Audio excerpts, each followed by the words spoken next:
The Supreme Court have come out with their decision.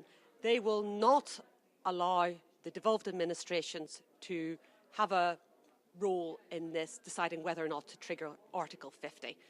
How do you feel about that? Well, in the first instance, I welcome the fact that the Supreme Court has ruled that Westminster must have its say. That said, I think under the Sewell Convention, and it is a convention, we all recognise that we should have triggered a legislative consent motion in the Assembly and in Scotland.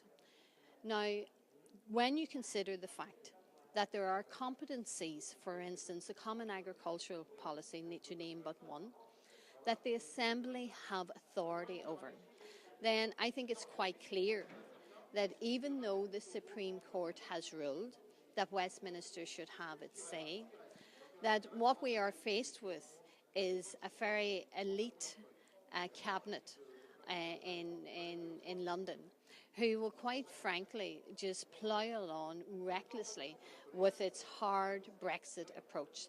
And for us in the North, our concerns, our genuine concerns, is that that's going to mean a hard border, and it's going to mean hardship for not just the 23,000 people who cross that border every day to work or to study, but for all of the people of Ireland, north, south, east and west.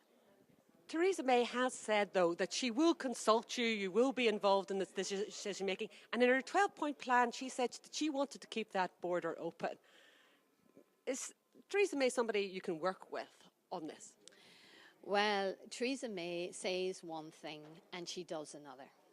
For instance, the joint ministerial meetings that took place, the JMCs, where she had the opportunity to consult with Scotland, she had the opportunity to consult with our ministers in the north of Ireland. She didn't even have the good manners to turn up. So she says all this for the optics, that she's going to consult. But what I am saying here, in the European Parliament, to commissioners. I've just come out of a Constitutional Affairs Committee. I've actually been engaging with Scottish representatives. I've been telling them and the committee and the commissioners and the council and everyone else who have listened to me, and that's at this stage in their hundreds across this European Parliament, that you cannot have a situation where they are telling, for instance, ministers in the north of Ireland that they will not negotiate until notification, but then once notification is happening, they will only negotiate with the British government. The British government is not representing the views or the positions of the people in the north of Ireland, and this was only an advisory referendum. That's what Brexit was. Could you imagine if it had been the other way around and the majority of people have voted to remain, and we said we're going to have a hard remain? There would be uproar, and rightly so. The people of the north of Ireland voted to remain, and in a context of a Good Friday Agreement, contained within it is a principle of consent, a difficult principle for Republicans to actually acknowledge, which was what was in the Good Friday Agreement, but what that meant was that the constitutional position of the north of Ireland would not change unless the people of the north of Ireland give its consent, and we didn't consent to this. Finally, do you think that the UK's decision to leave the EU will feature heavily in the election campaign?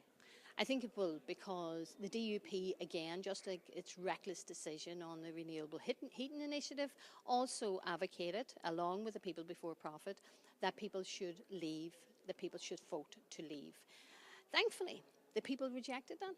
56% of the people across the community, across the two traditions, voted to remain in the EU. So we are in the part, and we are representing the majority of the views of the people, and people are genuinely concerned when they've heard Theresa May's, not just her conference speech, but her speech like last week, because they know there's not going to be access to a single market, custom union, and the difficulties this is going to pose, not just for us in the north of Ireland, but our relationship across the island, north, south, east and west.